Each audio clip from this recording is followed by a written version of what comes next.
Hello there, and welcome to the Outside Film Podcast, where we talk film, TV, games, and all that jazz that there's no tomorrow. This week, we're talking about Black Panther. My name is Tom, and as always, I'm joined by my co-host John. How are you this week? Hello. Sorry if I sound a bit echoey. You're so far away. He's I'm all the doing way in okay. London. I'm stuck. I don't know where I am. So yes, Black Panther. Briefly explain the plot for those who don't know.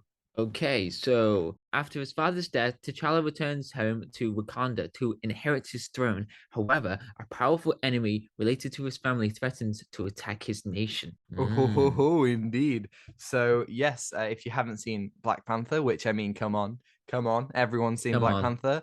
But if you haven't, spoilers ahead. We're taking a trip all the way back to 2018. What a year for comic book movies. We had obviously Black Panther, Infinity War. We had Aquaman, Spider-Verse. On the TV side, we had Daredevil season 3. We had, the Spider-Man PS4 game. It was a good year for comic book stuff. Yeah, and this film was unbelievably massive, like worldwide. It was so successful, and I Yes. thought it was like a big cultural phenomenon. Like we never really saw this before, in cinema, and it was amazing as we saw Chadwick Boseman as played this Yes. character T'Challa, who was powerful, who was brave, and that really gave a lot of representation, a lot of hope, and it was really really nice to see. And I thought that was really awesome that Marvel has done this, so I'm very excited for the sequel. 100%. This film was such a step forward and really has made an impact. It's one of the few comic book films to be nominated for Best Picture, and it was a big Oscar contender in general.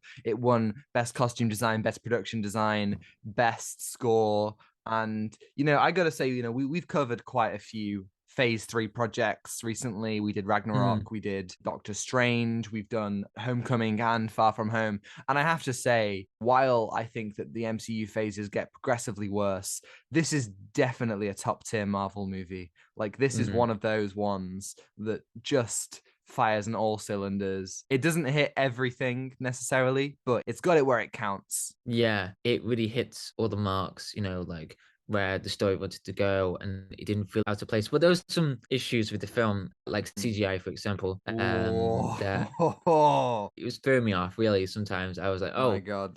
I wish there was more CGI for the film because I feel like that was deserved, like bare CGI. Because Yeah. in that year we had like Infinity War, we had like really good CGI that year, like Aquaman as well. Like there was just some crazy CGI Yes. in there, and in this one, I don't know why there wasn't really anything for that. I was very surprised because we had really good CGI that year, and yeah. Yeah, okay, so we talked about this recently. We talked about the whole Marvel's issue with VFX and the way that they mistreat the artists. And we talked about that when Yes. we did She-Hulk a few weeks ago. And Mm, this is one of those examples where they had the same VFX studio working on Black Panther as Infinity War. And as we all know, the effects in Infinity War are flawless. They're so mm. good.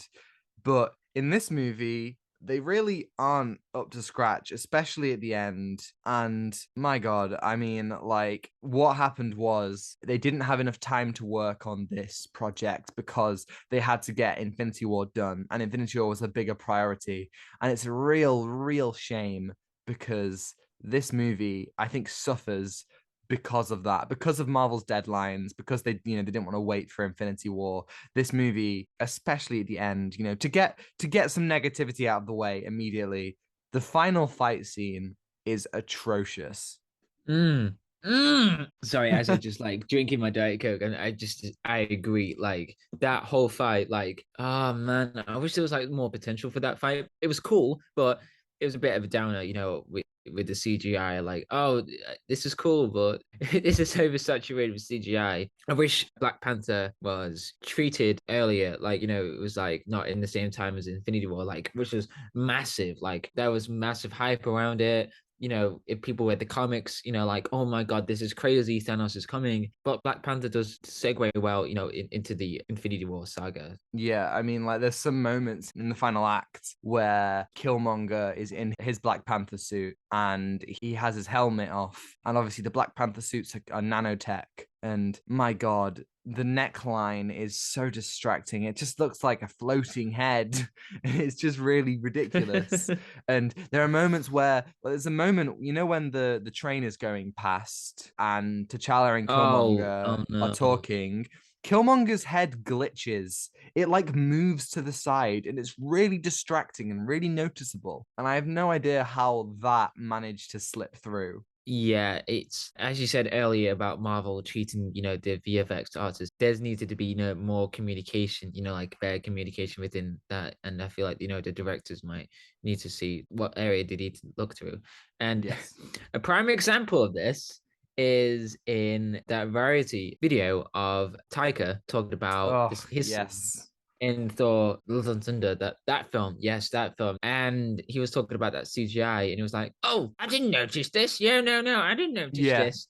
And I'm Yeah. like, "How could you miss something that big of a deal?" And that costed millions. I mean, Mm. I don't know, hundreds of thousands to make that piece of CGI. It just blows my mind. And if you see like that, and you're like, "Oh wow, you completely missed something out of that." So maybe there'll be better communication for that. And what we've seen from Black Panther 2, the CGI has improved. Yeah, Yes. I'm really looking forward to Wakanda Forever because it looks like, they've taken the elements that needed reworking in the first film. And I think the CGI is 100% the worst thing about this film. And they've, definitely spent more time to improve it. But other than the CGI, this film slaps so hard. I Oh, mean, it does. It we got does. to give it credit where it's due. And it is due so much in this movie. I mean, first of all, Ryan Coogler, what a Ah, guy. Just what a the guy. goat. Like, The goat. that's why he's the goat. Like, yes, we just like he is such a phenomenal director, and I think his direction in this, it's a beautiful movie.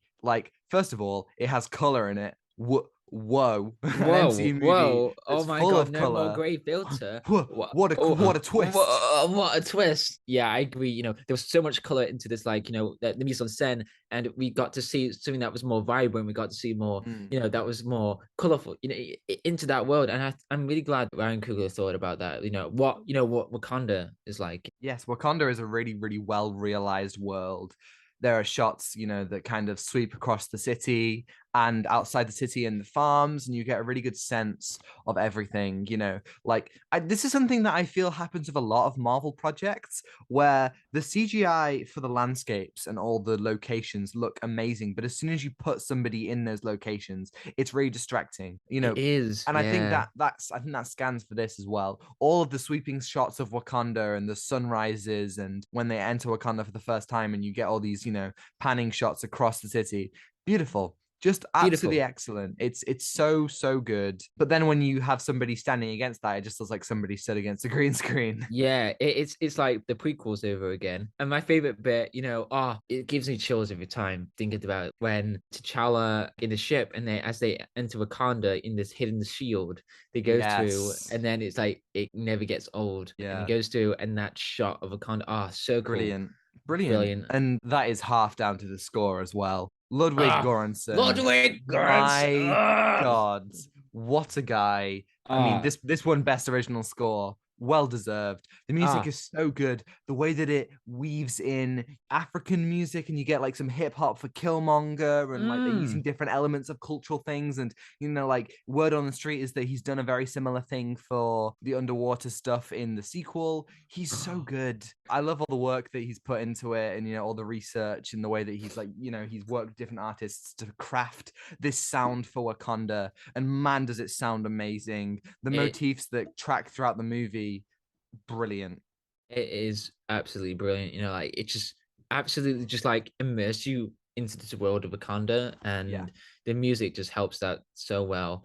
And the really cool part about the score that Ludwig did, and then you talked about hip hop as well. And like there was a bunch of legendary hip hop artists into the soundtrack, Yes. such as Kendrick Lamar, J Rock, Future, all of that into that soundtrack. And Kendrick, we wanted to have like a sound for T'Challa and also a sound for Killmonger as well. And they explored that within the songs as well, like in All the Stars. That is a beautiful song, like Oh, Ziza brilliant. and Kendrick banger of a Yeah. song. And I think that wovens into the theme of the whole film, like with ancestors and how a king passes down onto his son or whatever, like with Yeah. T'Challa here. And that is just perfectly well done for that. So Kendrick, great artist, by the way. If you want to listen to him, he's great. Absolutely, absolutely. I'm agreed with you 100% on all of that. And that's a good springboard. Let's talk about the themes of this movie. That's very Mm, much what it's about. It's about mm. legacy, it's about ancestry, it's about passing down things and fixing, not being able to change the past, but also kind of making a brighter future. T'Challa's Mm. journey that he goes through on this movie and the way that Killmonger interacts with it is, again, one of the MCU's best. Yes, like they explore that. Like we never seen something like out of this in the MCU because there isn't any emotional impact. But this, as a whole film, this is really emotional as we talked about, like ancestry and passing down into kings and rulers and like how T'Challa goes through that. And there's this beautiful sequence when T'Challa talks to T'Chaka in this astral plane, and it's so beautiful. Like there was a really good metaphor for the Black Panthers. T'Chaka, like he turned from a Black Panther into human form. Now, I don't know like how they would do this, but I have a feeling that in the sequel, we're Oh gonna no. go back to the ancestral plane and T'Challa will be there through some sort of visual, whether they use old footage of him or something like I have a feeling that that's gonna happen in some capacity. And I feel like that could be really chilling if done well. But I love that because it's a really good opportunity to show T'Challa and his father, and the way like the whole like opening first act, you see T'Challa surrounded by people who love him, and like this culture that embraces tradition and kind of like is very much soaked in all of these things, the rituals of becoming king and this brilliant stuff. And then like you contrast that with Killmonger, who is like you first see him in a museum surrounded by security. He's surrounded by threat. He's surrounded by the spoils of colonialism. Immediately, there's the dichotomy between the two. There's this contrast. And I think Killmonger is phenomenal. Like, what do you say about Killmonger that hasn't already been said? He is one of the greatest villains that the MCU has ever. He's like, Yeah. he's fantastic. Yeah, he's up there with Thanos. Like it has that strong Absolutely. motivation. He wants to give, weapons to families that have suffered in Mm, rough neighborhoods, everything. And that is a great opening as well. In the beginning, when Killmonger's father, he wanted to protect and fight what's for right, in that time, like in the 80s or 90s. yeah, it's Uh, 92, I think. yeah, in 90s. And I thought that was a great way of showing that in that time because if I remember, I learned this in school about like there was a time a lot of protests in the 90s, but I thought that was a great way of like showing that time and how many people were living in rough neighborhoods. And I thought that was a great way of showing that at the beginning. And that was the start of the motivation for Killmonger. And you fully understand him, like what he's been through and what his goal was. And it was a very believable goal. Like it wasn't like mustache twirly, like ha ha ha ha, and you don't not for the character, but he's like fully three-dimensional as you see. It's a great way of showing that in the film where Mm, Killmonger talks to his father, not in the astral plane, but like in his own astral plane, because yeah. each descendant or person who's king sees the world differently, and I thought that was brilliant to show that as well. Yeah, again, it's contrasting T'Challa and Killmonger. It's just so brilliant seeing that. And this movie really benefits from a rewatch. You rewatch it and you realize small things like the opening narration about Wakanda. That's not T'Chaka telling T'Challa. That's Njobu telling Ndajaka. Like that's Killmonger being told by his father. That's like coming from that perspective of like our home is beautiful and it has this amazing history, but they're not using it to help other people, not using it to help our people. And like immediately you're put into Killmonger's shoes. You see him before you see T'Challa in the movie, and it's just so brilliant the way that they use that throughout. And of course, it's been pointed out so many times before, but I'd be remiss to not say it. But Killmonger affects T'Challa. T'Challa, realizes that in a lot of ways, Killmonger was right in what he Yeah. was saying. Like, of course, he's a maniac and he's going about it the completely wrong way, but Wakanda just closing their borders and not helping anybody makes them as bad as the people they're trying to protect their own borders from. Mm. And, T'Challa's decision in that first post-credit scene and at the end of the movie to open up the borders and help other communities, it shows that Killmonger has had that effect. And the scene when T'Challa goes back to the ancestral plane and he yells at his ancestors and he's saying, all of you were wrong for turning your back and I'm going to do it differently. It's brilliant. It is brilliant. Like it stresses throughout its history and like people who've been affected by it. That's a great way of showing that. Yeah. there was some other tribes as well. I thought that was really cool, showing the tribes and Mm. the fight. The fight. The beginning. Ugh, When T'Challa was fighting with the other tribes to be king, yeah, and oh man, like Chadwick Boseman, brilliant. it just hits you. It just hits It you with does. emotional. Yeah. That I think that's the scene for me that upon rewatch just destroyed me. Like, he's fighting M'Baku and you get it's a very generic scene. He's kind of like, he's losing and his mum yells, "Show them who you are." But my God, does it hit with the score and all of the context surrounding Chadwick now? It's just so powerful when he yells, "I am Prince T'Challa, son of King T'Chaka," and he gains the upper hand, and the music is blaring his theme, and everybody's chanting his name. It is just incredible, incredible storytelling, and that piece of music is just so powerful. The action in this movie, when it's practical, it is so good. The CGI stuff we've already covered. CGI action, it's not very good, but the practical stuff is phenomenal. There's a scene in Busan when they're in a casino and there's a long take which tracks across the Uh whole casino and it lasts pretty long and it's a brilliant sequence. yeah, that was a really cool sequence as well. And the cinematography is brilliant in this film as well. And Mm. as you said about that take, that one shot take. And besides from the CGI, there's some really good action bits as well. And I love the quieter moments in the film as well. And the action sequences create that, that loud moments as well. Yeah, absolutely. Yeah, I do want yeah, to. I do want to say that like there's a lot of technology in this movie. Wakanda is a very technologically advanced civilization, and let's put aside the use of CGI. We've covered that, yeah. but one of the things that I don't think works as well in this movie is the technology. Black Panther in Civil War, he's got this beautiful, beautiful practical suit, and you see it at the beginning of this Ah, movie, and it's this suit, great. And the brilliant. Yeah. silver, it's my favorite Black Panther suit, absolutely. And then he gets an Oh, upgrade, and his upgraded suit in this one, it doesn't hit for me. The whole kinetic energy thing, it's really inconsistent. It's really overpowered. I think they added that just for the sake because like Iron Man and his kind of popularity. Like, yeah, I wasn't a huge fan of that, and I do think that again, it's a CGI thing. If they used more of a practical costume that wasn't caked over in CGI, and certain things like the nanotech of it all, it's just not really necessary. There's a scene where they put big emphasis on the fact that, oh, T'Challa, if he gets hit, his suit will absorb the kinetic energy and then he can redistribute it. But then there's a scene when Killmonger breaks Claw out of prison and he shoots T'Challa and T'Challa just falls back. And it's like, that's not how that's supposed to work.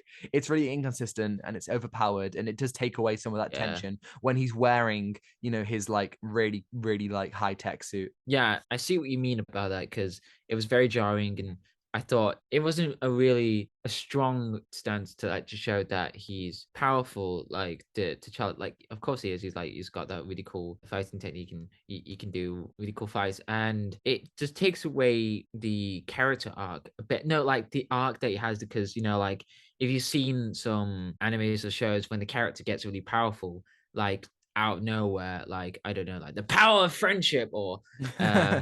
anything like that. And it just takes away that feeling like, oh, isn't this the character's moment? Like, he has some words to say, like what makes him powerful, like that moment, Yeah. that character, like why he's there. And that kinetic energy, it was just like really taking that out. And that practical suit, I think we should see more about that and not explore the kinetic energy. Like Yeah. the film wanted to explore Wakanda, like let's not forget that like it definitely did, and like to explore the technology. Mm. And it's just very jarring. Yeah. Yeah, there are other ways to do it, like the beads that they wear and like other ways that they Oh, have so technology. cool. Yeah, but I don't think the suit is it. Like the best action sequences are, the two ones in the waterfall Oh yeah. or the Busan, one take in the casino. And why is that? That's because they're not wearing indestructible suits. There's a big emphasis in the waterfall challenges that T'Challa has the powers of the Black Panther stripped away. But what does it matter if he has the powers if his suit is this indestructible? You've got to let these heroes be vulnerable.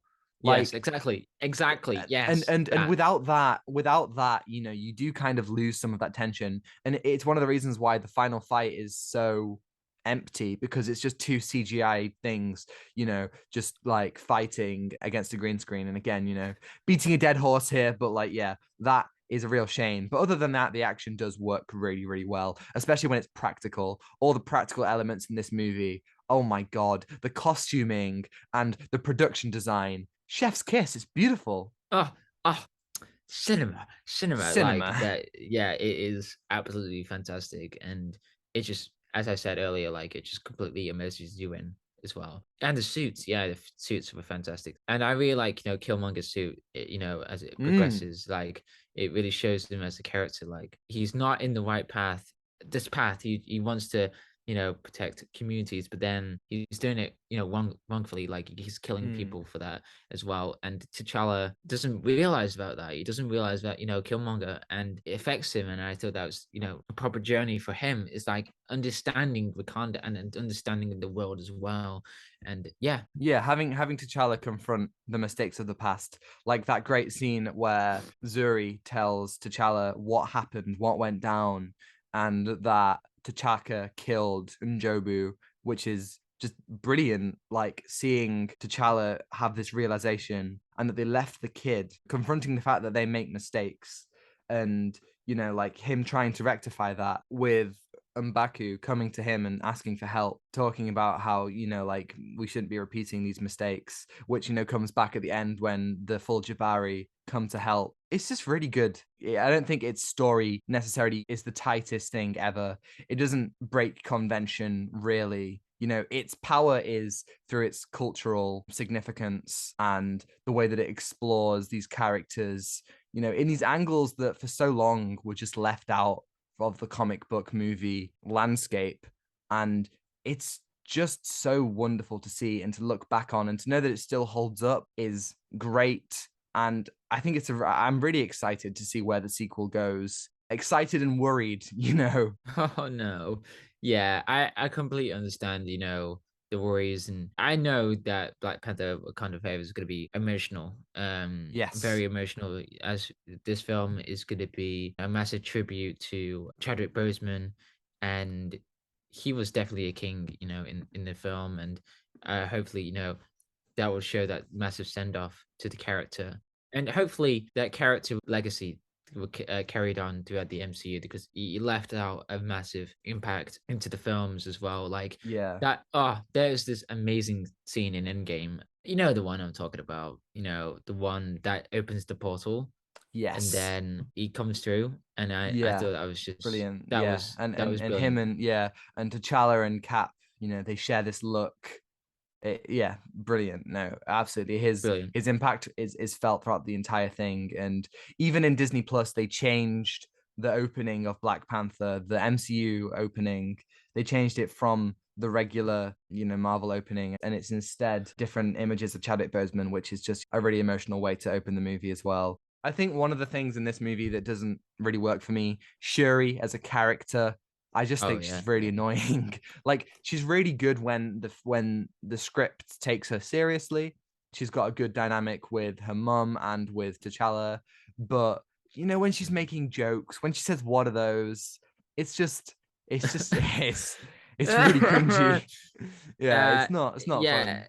it's not fun. But another character that kind of didn't work for me, like Martin Freeman's character. Yes. Yeah, yeah, I yeah. forgot his name. Yeah, Agent, yeah, Agent Everett, something. Agent Ross. Yeah. Ever. Yeah. Yeah, it kind of worked, like, as a character who, he was in Wakanda, like, oh my God, this is different. This is, Mm, the character didn't really work, but he was just there. He was just like there yeah. the entire film. Like he had no purpose whatsoever. Like he was there to only interrogate Ulysses Claw. And Yes. yeah. Oh, Andy Serkis. We forgot about Andy Andy Serkis. Circuit. I mean, come on, come on. Come on, We're come having on. we're having a good time for Andy Circus recently. John, have you watched episode 8 of Andor Oh, yet? oh. No, no, I'm very sorry. Okay, okay. I'm I still. won't expand. I won't expand, but let's just say Andy Circus is I having a know. good I've he's seen it. having a I've good seen it, Tom. time. I've seen it. Oh, you seen it? I've Oh, seen brilliant. Oh, Andy Circus. I love I it. just saw him like there, I love I'm him. not gonna explain He's anymore. what a If guy. you've seen, What a yeah. guy. He's having loads of fun. Oh You yes. know, he turns in a wonderful performance. You've got great performances all around from the cast. You know, especially I think Michael B. Jordan is probably the highlight. Again, Killmonger's a great villain, Oh, but yeah, Martin Freeman's just there, so we can just have a there. white guy here. Like he's not necessary, but yeah, there we go. I think I'm really happy that this film held up. You know, we've watched a lot of Marvel movies recently, and a lot of the ones that I used to love, I now look at them and I'm like, yeah, it's not that good. But this one, it does hold up really well. What are you going to give Black Panther out of 10? An 8 and out of 10. Yeah, I'm also going 8 out of 10. Yes. Watch it. It's brilliant. It It is is. absolutely incredible. Yeah, yeah. Absolutely.